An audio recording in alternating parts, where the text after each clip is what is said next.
from Arjoba. This is Kutaisi, the third largest city in Georgia. Don't get confused because we're not in America, as Georgia is a country on the brink of Europe and Asia. Although the capital Tbilisi is 220 kilometers away, we've decided to come to a city surrounded by stunning areas and rich with history.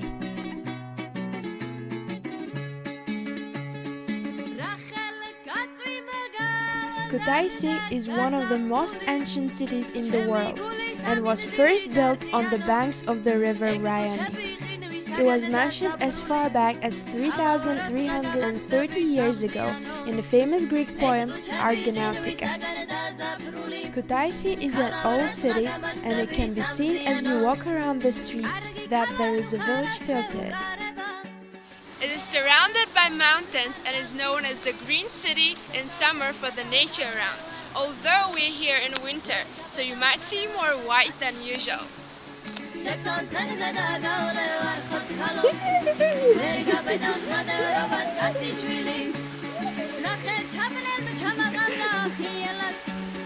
From the center of the city, a cable car climbs up a hill to the Besi Gabashvili Park, which provides a great view over the whole city.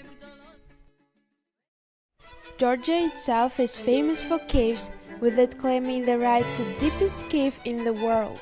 Year in year out, people come to see the Prometheus Caves, named after the Greek Titan. He was said to have stolen fire from the gods, and as punishment was chained to the Khvamli mountain. It can be seen from the cave entrance, hence the name. Inside Prometheus Cave, you'll find not just one cave, but a chain of them.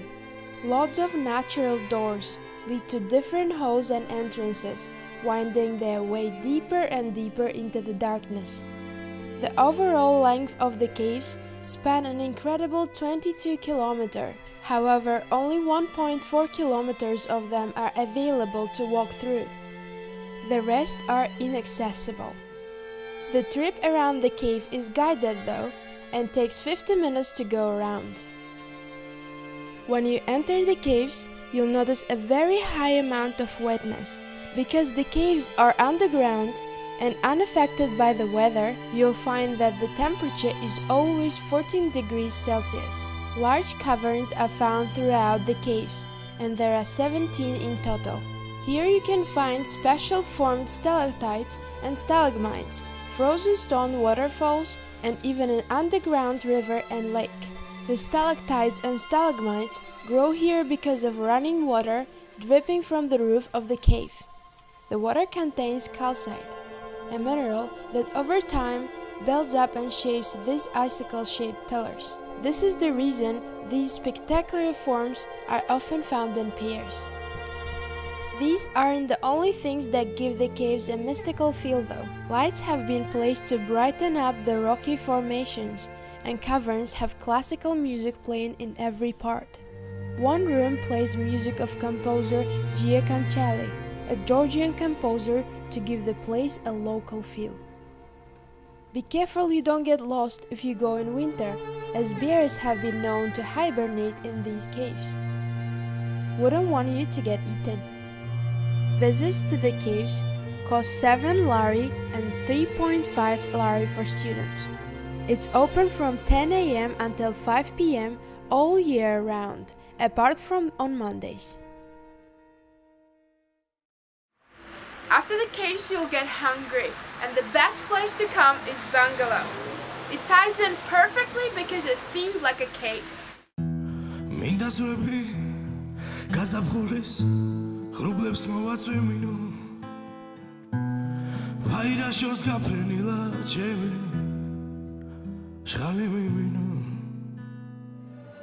The place serves traditional Georgian cuisine, and when it's busy, people can be seen dancing here. The little details of the cave will make your day even more adventurous.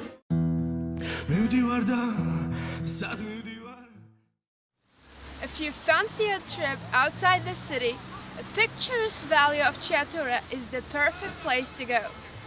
This city was founded in 1921 as a mining town for the Soviet Union due to the large amount of manganese found here. It is situated in a very picturesque valley where the river Kviril runs. The river is actually black though, as the miners used to wash manganese here. The interesting thing about the city is the main transport.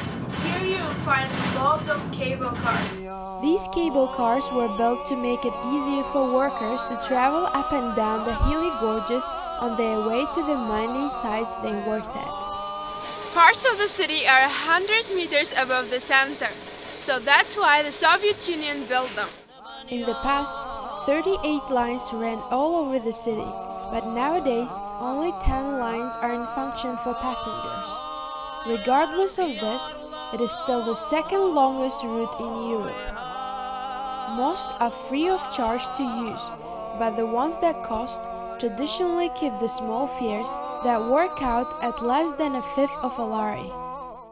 If you'll somehow anger people of Chiatura and they will end up switching the electricity off, you can always move the cars by hand. As you enter the stations, you'll realize they are still wedged firmly in the past and have never been rebuilt from the original.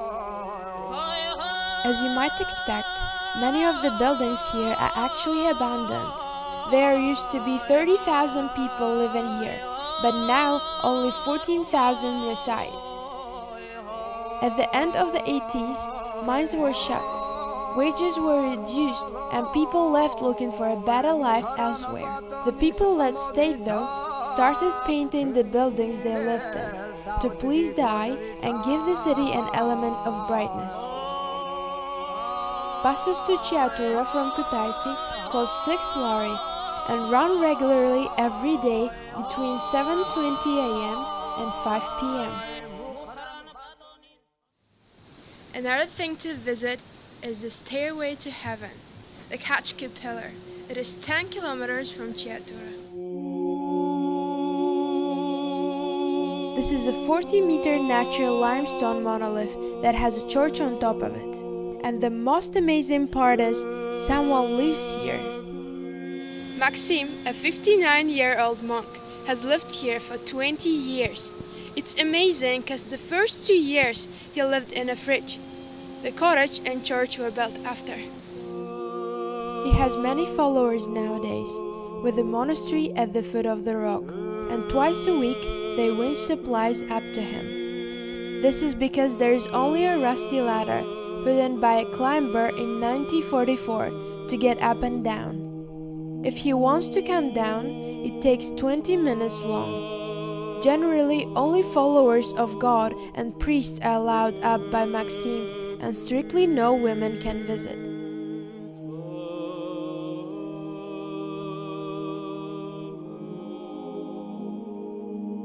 If you want a great view, but want something slightly closer to the center of the city, try Motsameta Monastery.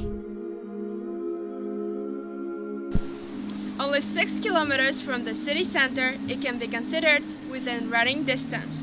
The views and nature here are really astonishing, with the monastery having a cliff-top setting above the Okatse River. Originally, the monastery was a church, but after an invasion from the Arabian army, it was burned down. The Arabian army tried to convert the brothers to Islam, but the brothers refused. They were then tortured for 9 days and drowned in the river afterwards. The bodies were then found by people having washed downriver. They then heard the voice of God saying to take their bodies east until the dawn comes. They were buried where the monastery stands today.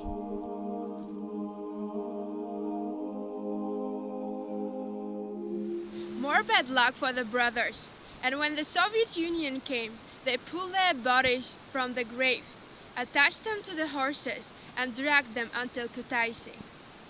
They then threw them into the river again, but local residents were said to have saved them and put them in the museum. Nowadays, the monastery can't be visited, but remember that you can't get in shorts or open clothes. If you do wear this, they will give you a black shawl to wrap around your hips. The monastery is a great place for walking around, with a 2-kilometer path to another monastery, the Palaty Monastery through the mountains. You can even spot eagles flying around the monastery. There is also a path heading down towards the river on the left-hand side of the monastery.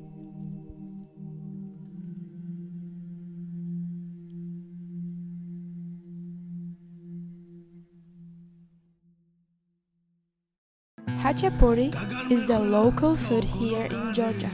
It is traditional cheese-filled bread that is shaped like a boat. It is usually filled with melted cheese and egg in the middle, with thick dip crust that can be ripped off and used for dipping around it. To buy some local food, you can go to the local market where fresh vegetables, cheeses, and local products are sold. Make sure you always haggle the price here, as you'll always be charged too much at first. It can be a pretty cheap place to buy the essentials, but to be honest, you may not notice much difference to the local shops. If you decide to visit Kutaisi and go in summer, a place that cannot be missed is the beauty of Okatse Canyon. A bridge with a height of 140 meters allows you to walk over a kilometer across the stunning canyon's valley. In the center of Kutaisi, you should give Palaty a visit. This bar restaurant has two very different parts to it. Downstairs, a relaxed and welcoming bar has music ringing out every night from an antique piano. It is a cozy place to enjoy a beer and feel like you've just went to a neighbor's house.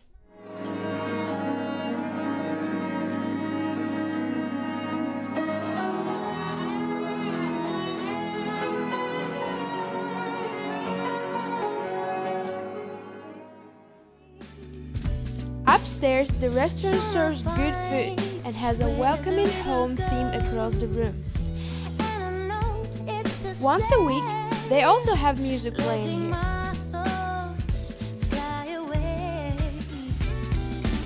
If you are a tea fanatic, go to Tea House Fofo. Here they have hundreds of types of tea, from rare Chinese brands to more traditional ones.